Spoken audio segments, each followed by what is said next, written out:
The starving human in the desert.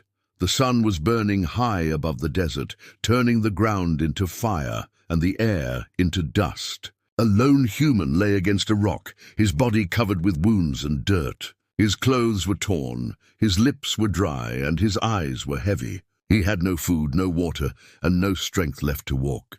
His ship had crashed days ago, and he had been wandering alone, hoping someone would find him. Now he was at the edge of death, each breath hurt. His throat felt like sand. His stomach growled, but there was nothing left to give. He had eaten the last small piece of ration 2 days earlier. Since then, he had only walked, stumbled, and fallen again and again. The desert gave nothing. The land was empty, silent, and cruel, the human thought of his home. He remembered green fields, rivers, and the sound of wind through trees. Those memories felt like dreams, too far away to touch. He wondered if he would die here, nameless and forgotten, on a world that was not his own. He closed his eyes, ready to let go, but then he heard something. At first, he thought it was only the desert wind. Then faint footsteps reached his ears, slow, careful, and heavy. He opened his eyes, and through the blur of heat and sand, he saw shapes moving in the distance. His heart beat faster. Was it an enemy? Was it his end? The shapes came closer, and he saw that they were not human. They were tall, with green skin and long faces. Their armor shone under the sun, carved with strange symbols and glowing with faint blue light. Their eyes were bright, deep, and unreadable. Aliens. The human tried to push himself up, but his body was weak. He leaned against the rock, breathing hard. He had heard stories of aliens, some kind, some cruel, some who saw humans as enemies. He did not know what these ones wanted. All he could do was wait. The leader of the aliens stepped forward. The alien's face was calm, though serious. His armor was heavier, his chest marked with golden lines. He looked down at the dying human, and for a moment there was silence. The desert wind blew between them, hot and sharp. The human whispered, his voice broken, "Please." He did not know if the alien understood his words. His body trembled as he reached out a hand, not in anger, but in need. The alien leader watched him for a long moment, then gave a slow nod. He turned his head and spoke to his companions in a language the human could not understand. One of them stepped forward, holding something in both hands. The human blinked, his eyes wide. The alien carried a plate, simple and worn, with a small portion of food on it. It was not much. A few grains, a small piece of fruit, and a bit of cooked meat. But to the human it looked like a miracle. His throat tightened, and his eyes filled with tears. The leader took the plate from his companion. Slowly he knelt down in the sand before the human. His green hands, strong yet gentle, held the food out toward him. His voice was low and steady, his words clear, even through the human's haze of weakness. "It is all we can spare." The human stared at the plate. He could not believe it. These aliens, strangers from a dying land, were giving him their own food. They were not his enemies. They were not conquerors. They were givers, sharing what little they had with someone who was not even one of their kind. His hand shook as he reached out. His fingers touched the edge of the plate. He looked up at the alien leader, his voice weak but full of gratitude. "Thank you." "Thank you." The alien said nothing more, only held the plate steady until the human took it. Slowly, carefully, the human lifted a piece of fruit to his lips. The taste was unlike anything he had eaten before, sweet, soft, and alive. His body almost cried out as the food reached his stomach. It gave him a spark of strength, a reason to keep breathing. The other aliens watched in silence. They knew what this meant. Every bite the human took was food they would not have later. Their people were starving. Their crops were failing, yet their leader had chosen to give this to him. A human, a stranger, a lost man in their desert. The human finished the small meal, every bite precious. His strength returned, not much, but enough to open his eyes wider, enough to speak again. He looked at the alien leader, searching for words. His voice broke, but the meaning was clear. "You saved me, and I will not forget." The alien leader stood, his tall figure blocking the sun. He looked down at the human one last time. His eyes were steady, and his face carried no pride, only quiet duty. Then with a small gesture, he signaled to his companions. They turned and began to walk back into the desert, leaving the human with life where there had been only death. The human leaned against the rock, food still on his tongue, strength slowly crawling back into his body. His heart beat faster than before. He did not know their names. He did not know why they had helped him. But he knew this moment would live forever in his memory.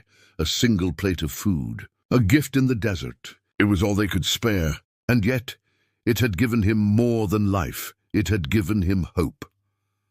The last meal of a dying world. The human sat against the rock for a long time, letting the small meal fill his body with life again. His hands still shook, but the food had given him the strength to breathe deeper, to sit taller. He looked out at the desert, where the aliens had disappeared into the endless sand. He wondered about them. Why would strangers give away food when they had so little themselves? When the sun began to set, painting the sky with red fire, the human forced himself to move. His wounds hurt, but he pushed on. Each step was slow, but hope carried him forward. He felt he could not leave without finding those who had saved him. After hours of walking under the fading light, he saw it, a small village hidden between cliffs. Fires burned low in clay pits. Strange tents and stone shelters stood in clusters. The smell of cooked roots and smoke drifted through the air. Children with green skin sat quietly, their eyes wide and hollow, their thin arms clinging to their mothers. The human stepped closer, his breath caught in his throat. He could see it clearly now. The aliens were starving. Their bodies were thin, their movements slow. The small portions of food he had eaten earlier had come from people who had almost nothing left. The alien leader noticed him. He approached with steady steps, his armor scratched and dull under the twilight. His face carried no anger, only tiredness. He stopped in front of the human.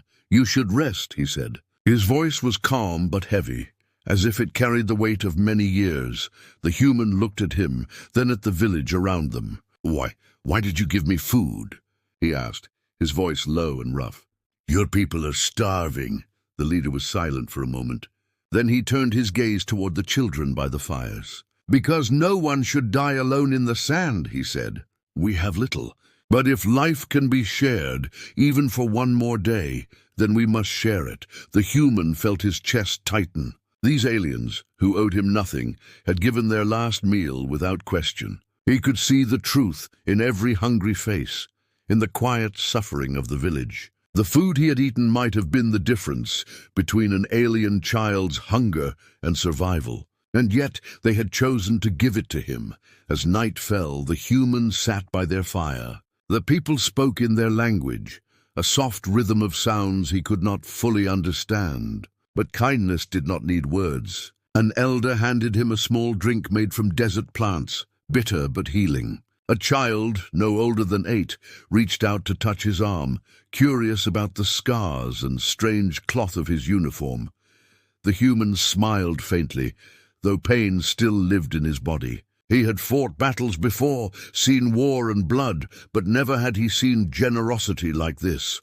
He looked at the alien leader again and said slowly, each word heavy with promise, "If you give food to one human, you give food to all of us." The leader tilted his head, confused. But the human's eyes burned with a fire stronger than hunger. He was speaking a truth beyond words, a truth that stretched beyond this desert, beyond this dying world. That night the human lay under the alien sky, staring at the stars. His body rested, but his mind burned with thoughts. He thought of the fleets of humanity, of the power that spread across the stars. He thought of the gardens of Earth, of crops that grew tall under human care, of technology that could change entire planets. He thought of what humanity owed to these starving people.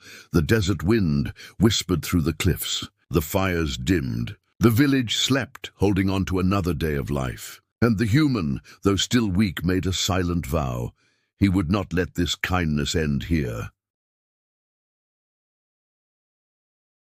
At dawn, the human rose with the village. He watched as the people shared small bowls of roots and water, among many. Each family ate little, just enough to stay alive. He saw the cracks in the soil, the dead trees on the horizon, the broken fields where nothing grew. This was not just a village in need. This was an entire world dying. The leader stood with him at the edge of the village, looking out at the land. Once this place was green, he said. We had rivers, forests, and harvests that filled every home. But the rain stopped. The soil turned to dust. Now our children eat half, and tomorrow they will eat less.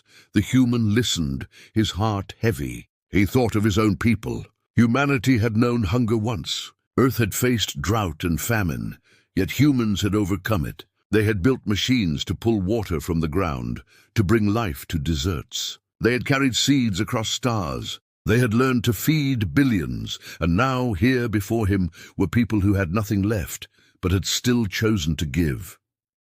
The human looked at the alien leader, his eyes sharp and full of promise. Your last meal will not be your end, he said. You gave me life, and humanity will give yours back. The leader studied him, as if searching for the truth in his voice. Slowly he nodded, though his eyes still carried doubt. We will see. The human turned his gaze to the stars again.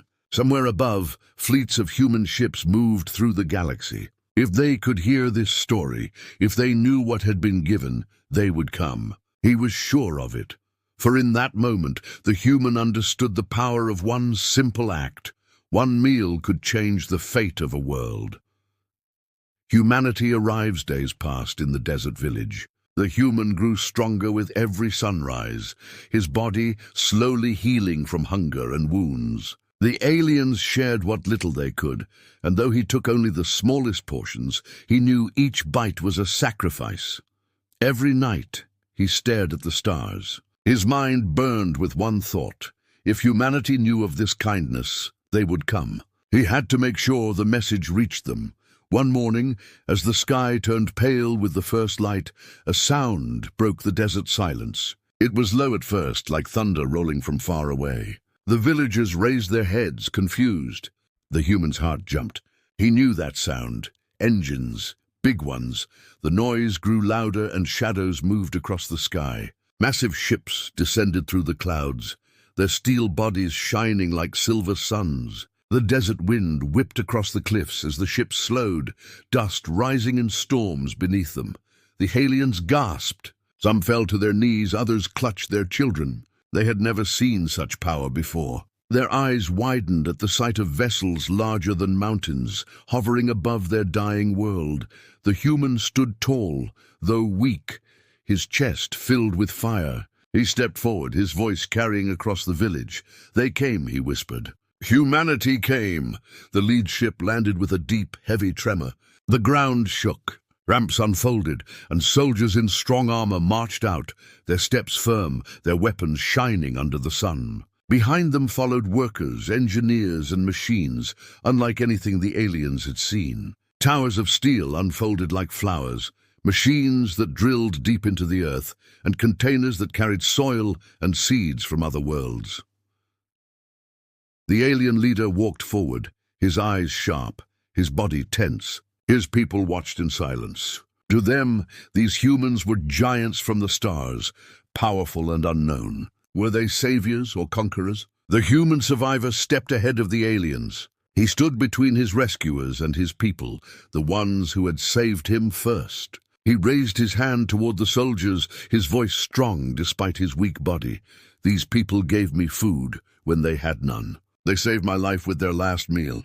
And now we will save theirs. The human commander stepped forward, his helmet reflecting the sun. He looked at the survivor, then at the aliens behind him. Slowly, he removed his helmet, revealing a face hard but human, filled with understanding. Then we repay them, he said. His voice carried across the desert. For humanity never forgets kindness. The alien leader's eyes narrowed, suspicion still alive in him. Why would you give so much? He asked. We are strangers. We have nothing to offer you.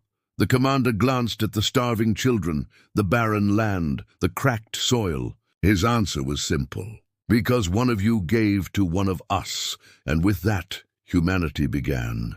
Machines rolled from the ships, tearing into the desert. They pulled water from deep underground, releasing fountains where the ground had been dry for years. Engineers spread fertile soil from Earth, mixing it with alien sand. Seeds, tough and strong, were planted in long rows, their green leaves sprouting within days. The aliens watched in silence at first, then with awe. They saw rivers return where only dust had been. They saw crops grow where their children had gone hungry. They saw life rise again from the dead ground. Children ran through fields of tall plants, laughing for the first time in years. Elders touched the new fruits with shaking hands, tears falling from their eyes. Mothers held baskets filled with more food than they had seen in a lifetime, and always the human survivor was there, moving among them, helping where he could. His wounds still slowed him, but his heart was strong. He looked at the alien leader and repeated the words he had promised. "You gave 1 meal. Humanity gives 1,000 back." Yet not all was without fear. At night, the alien leader sat alone by the fire, watching the great human machines work. He wondered if such power always came with a price. Would the humans truly leave the food for them? Or would they demand loyalty, land, or control? The human survivor sat beside him, silent at first. Then he spoke softly. "I know your fear, but believe me, humanity does not always fight to conquer. Sometimes we fight to repay. I am alive because of you, and that is enough reason for my people to change your world." The leader studied his face. In those eyes he saw no lies, only fire, gratitude, and promise. Slowly he nodded. The nights passed and the world changed. Where there had been nothing but dust, green began to spread. Where the people had once starved, they now shared meals together, their voices rising in joy. The aliens had offered food to 1 man, and in return, humanity had fed an entire planet. The human survivor stood among them, watching children bite into fruits they had never known. His heart swelled. He remembered the plate offered to him in the desert, the simple gift of survival. Now he saw fields stretching far, the future blooming where death once lived. He whispered to himself, "A vow, a truth, a memory. 1 meal can change the galaxy." The bloom of a dead world. The days turned into weeks, and the once silent desert began to change. At first, the aliens only watched as the humans worked. They stood at the edges of the fields, eyes wide, not daring to believe what they were seeing. Machines poured water into the soil. Giant towers hummed as they cleaned the air, and drones spread seeds that floated like silver dust before falling into the ground. The alien children, who had once gone to bed with empty stomachs, now woke to the smell of bread baking in ovens built by human hands. Their parents carried baskets of roots and fruits, food so plentiful it overflowed. No one went hungry anymore.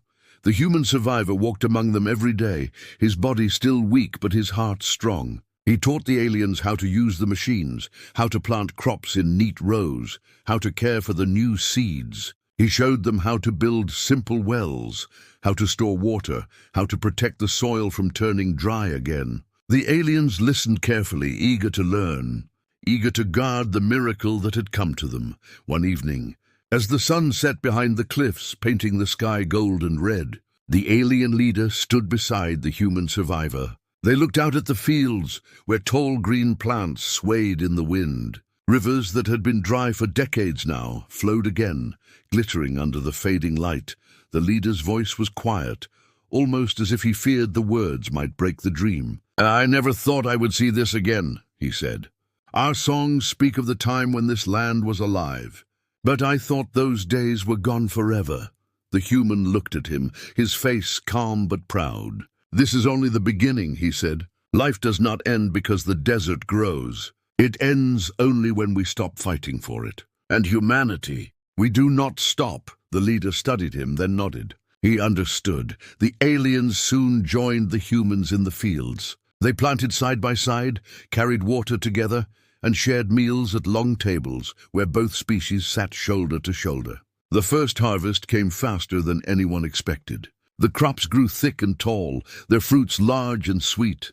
When the first harvest feast was prepared, the entire village gathered under the stars. Fires burned bright, and the tables overflowed with food. Children ran laughing, their arms full of fruit. Elders wept openly, holding bowls of grain as if they held treasures. The human survivor raised a cup and looked around the gathering. His voice carried across the tables. "You gave me food when you had none," he said. And tonight you eat more than you ever dreamed. This is not only your feast, it belongs to all of us. The villagers cheered, their voices echoing through the cliffs. For the first time in many years, they sang songs of joy instead of sorrow. Their voices rose into the night sky, carried by the wind, as if the world itself was listening.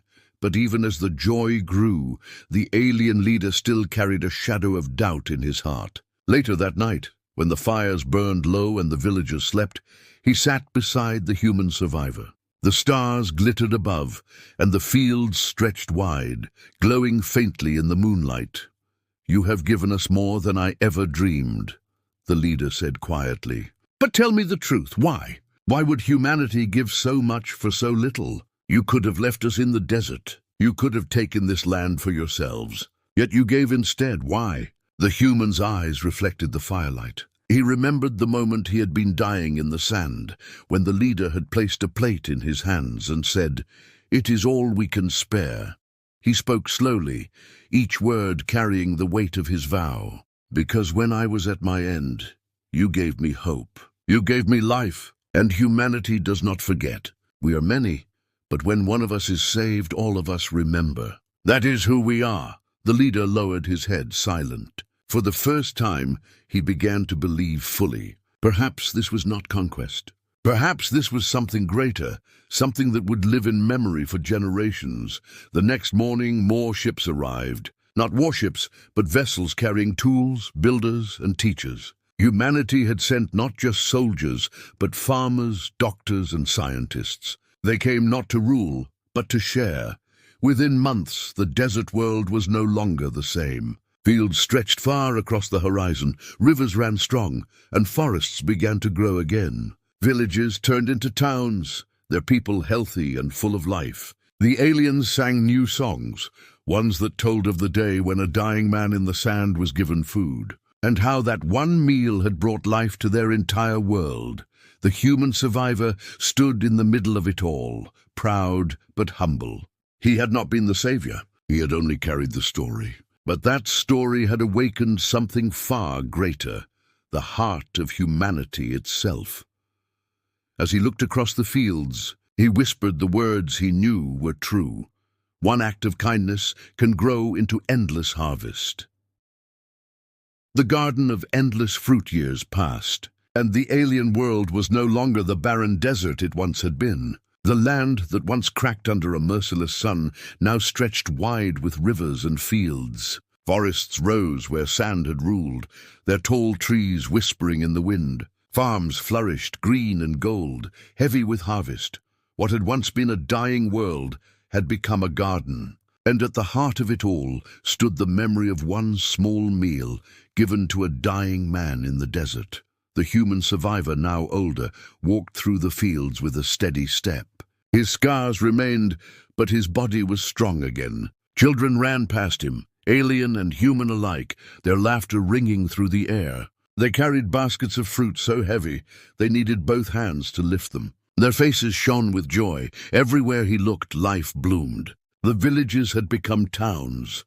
The towns were turning into cities. Human engineers worked alongside alien builders, raising homes and schools. Doctors healed the sick, farmers taught new ways to grow food, and scientists worked to protect the land for future generations. The alien leader, his once sharp face now lined with age, stood beside the human on a hill overlooking the green valley. His armor had been set aside long ago, replaced by simple cloth marked with his people's symbols of peace. His eyes softened as he watched the life spread across his world. "Our children will never know hunger again," he said quietly. His voice was steady, but there was wonder in it. "We thought our world was ending, yet now it has begun again." The human nodded, his gaze fixed on the endless fields. "Because of you," he said. "Because you gave me what you did not have to give. That one choice saved us all." The leader shook his head. "No, we gave little. Humanity gave everything." The human smiled faintly. "One cannot exist without the other." That evening, a great feast was held in the largest square of the city. Long tables stretched as far as the eye could see, covered with food that once would have been impossible to imagine. Fruits of every color piled high. Bread fresh from the ovens filled the air with warmth. Bowls of grain, roasted meats, and sweet drinks were shared freely. Aliens and humans sat together, side by side, as if they had always been one people. There was no hunger here, no fear, no loneliness. Only life. The alien leader rose, raising a golden cup. The crowd grew silent, waiting for his words. He looked around at his people, then at the humans who had given them back their future. His voice carried strong across the square. Once, we gave a dying man a single meal, he said. We thought it was nothing, but it was everything. That one act returned to us 1,000-fold. Humanity took our last gift and turned it into endless harvest. Let this never be forgotten. Let our children and their children after them remember, one kindness can save a world. The crowd cheered, their voices rising like thunder. Songs filled the night air, songs of both alien and human tongues woven together in harmony. The human survivor sat quietly among them, his eyes shining. He looked across the tables, at the children eating freely, at the elders smiling without fear, at the fields glowing under the moonlight. He thought of the day he had nearly died, alone and broken in the desert. He thought of the plate held out to him and the words spoken, "It is all we can spare." He rose slowly and raised his own cup. The crowd hushed again, waiting. His voice was soft but firm, each word burning with truth. "You gave me life," he said, "and we gave yours back. This is humanity's way. We repay kindness not with words, but with deeds. You gave one meal. Humanity gave a garden without end." The people erupted into cheers once more, their joy carrying into the night. The stars above seemed brighter, as if the universe itself was listening. As the feast went on, the human survivor stepped away from the tables for a moment. He stood at the edge of the city, looking out at the fields swaying under the night sky. The wind carried the scent of fruit and grain, the sound of laughter behind him. His heart was full. This was more than survival. This was proof that one act of kindness, no matter how small, could move mountains, could call fleets across the stars, could change the fate of entire worlds. He closed his eyes and whispered into the wind, not as a soldier, not as a survivor, but as a man who had seen both death and life. One plate of food became a garden of endless fruit, and that garden will never die. The story would be told for generations, passed down from parent to child. The desert that had once taken everything now gave more than anyone had dreamed. And in the heart of both humans and aliens, one truth would live forever. Humanity never forgets kindness.